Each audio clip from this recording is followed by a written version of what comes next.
नुआ संसार तोते अभिनंदन तो चल बाटरे झर फूल चंदन तो चल बाटरे झर फूल चंदन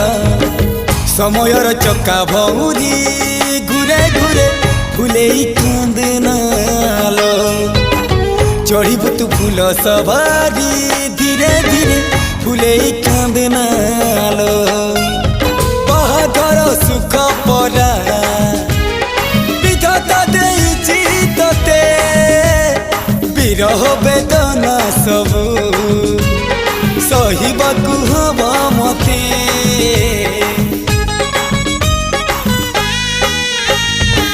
सिंथी तो रहेला सिंदूरी धारे धारे फुले कांदनालो